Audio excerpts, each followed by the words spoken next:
have any car rentals available? None? No. Okay. Thank you. Why do their websites allow you to pay for it? So it turns out getting around the Azores is a lot harder than it seems. We only have about 3 days left here on the island, and after hearing about everybody's adventures and some of the people that are leaving our hostel after being here for 2 weeks and still feeling like they haven't seen the island, I'm feeling really, really anxious to get outside and explore. So today's mission, find a car. Walked into 5 or 6 different car rental places and they are all full, all full. I'm getting a little discouraged, getting a little disheartened.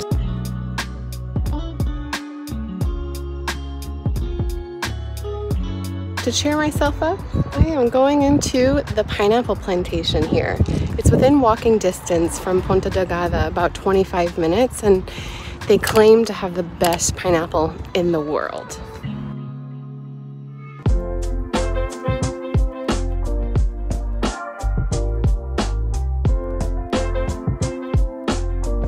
Josh went on his half marathon run today, so he's feeling quite beat. Yeah. I was eager to get out of the house, so this was the perfect solo activity for me. It's kind of cool. They use QR codes and a way for you to get a tour that is contactless. It's a self-guided tour and you just walk through the path and you get to see these amazing greenhouses that the pineapples grow in.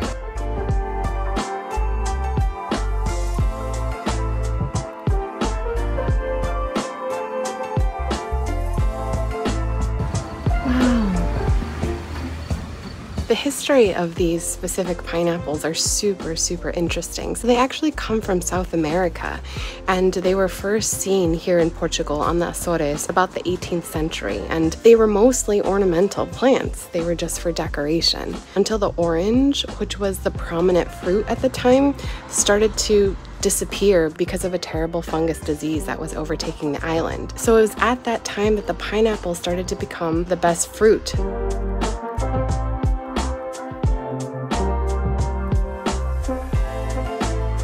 Part of why the pineapples here are claimed to be the best pineapple in the world is because they're grown in these traditional glass greenhouses.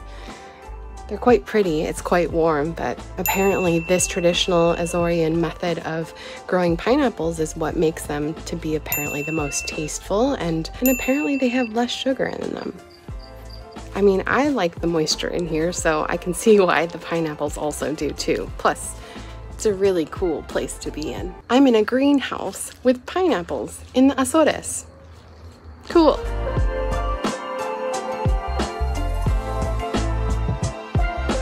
I had no idea that when pineapples first start growing, they're black or brown. They're not yellow, golden yellow like you see in the stores. And apparently, you get to sit down, have a taste of pineapple liqueur and some pineapple and buy some things. I'm a fan. Apparently they have pineapple ice cream here. I don't know if it'll compare to Dole Whip. Yay! But, you know, I gotta try.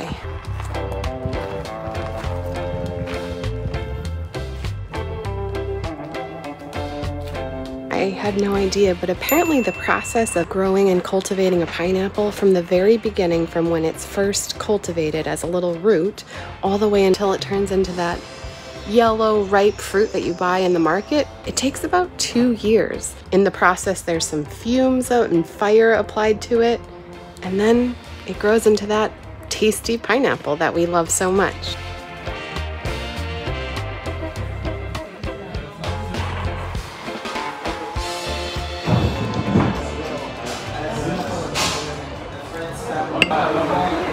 Very sweet and strong. And there's a little toast with pineapple jam. So cute. The pineapple toast jam is pretty good. Pretty good. Time for the taste test.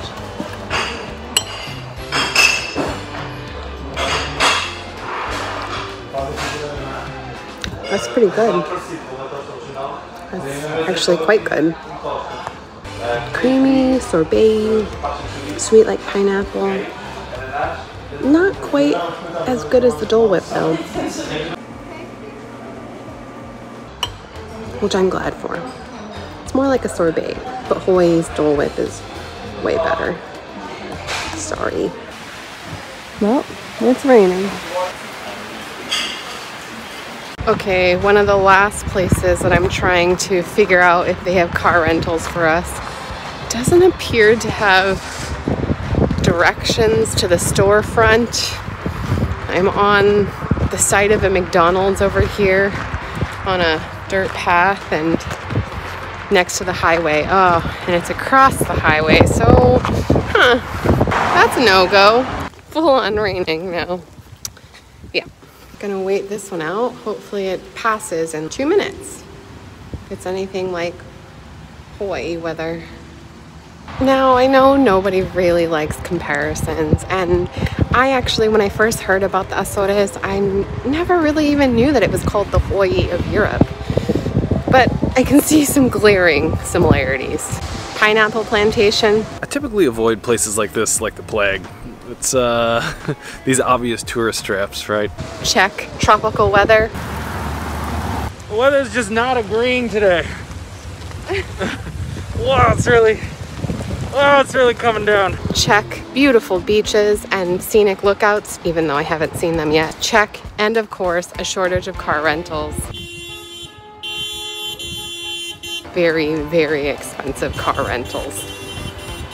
Check. We've been working on trying to get a car or any way to get around this island forever. These cars aren't being used right now. Maybe they'll let us use it. We haven't found anything, and I think we just got a little view into why it's so complicated. And I stopped by one of the car rental companies today and talked to this really nice guy. And he told me the whole story of what's going on right now. Basically, the car rental companies here did the same thing that the car rental companies did in Hawaii once the pandemic hit. Since nobody was coming to visit, they shipped their extra rental cars back over to the mainland, and then they rented them over there because there was nobody renting cars here because there was nobody coming to visit. The Azores just opened again just a little bit ago, and what happened next was they didn't get their cars back, and they're still in the process of shipping cars from the mainland back out to here. And he kept saying, they do a scam, they do a scam, they do a scam, and I asked him, what do you mean? He explained it to me this way. There are people who knew that the Azores was going to open a month or two ago because they told everybody on their websites that they were going to, and they announced an opening date. So when they did that, they started booking cars. And some people did this a month or two ago. And they got a really good price when they did it because nobody else was renting cars. But what they're doing now is, since all of the cars are rented out and they only have a limited number of cars on the island, is the car rental companies are showing that they have availability, but just at insane prices, like 200, 300 euros per day. And what they're doing is they're letting people rent those cars at this much higher rate and then just canceling or telling the people who show up that their car is out for repairs, or they can't find it, or it's gone, or you didn't make a reservation. They're just making up excuses and then just giving the car to the people who paid 10 times as much. They do a scam. I don't like it. So we're sitting down having a working session on what we should do. There are some scooter rentals, but honestly some of them are also being booked out, and the weather hasn't been so great for scooting around the island. There are also a couple of buses, and by a couple I mean literally 2 buses that go around the island, and we all know how busing around an island goes, right? We're gonna try to take a bus all the way around the entire island of Oahu. Would we recommend it? Nah, not so much. There are tour groups that are still available that take people around the island, but we're also not really into tour groups. We just got done chatting with the lovely Tony and Jack, and they gave us a bunch of different ideas. One of them was to rent a scooter.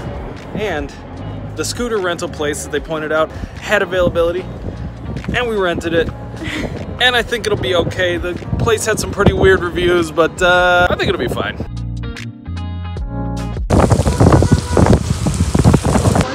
Oh, we're so cold.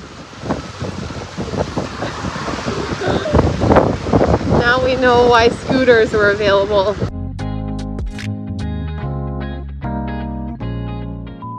So it was at that time that the Pavani,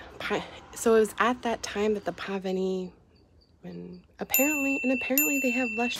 There was soy sauce and other sauces, so yay. I don't know what else to say, that's all. Hi, kitty. What do you got to tell us? So many things to say.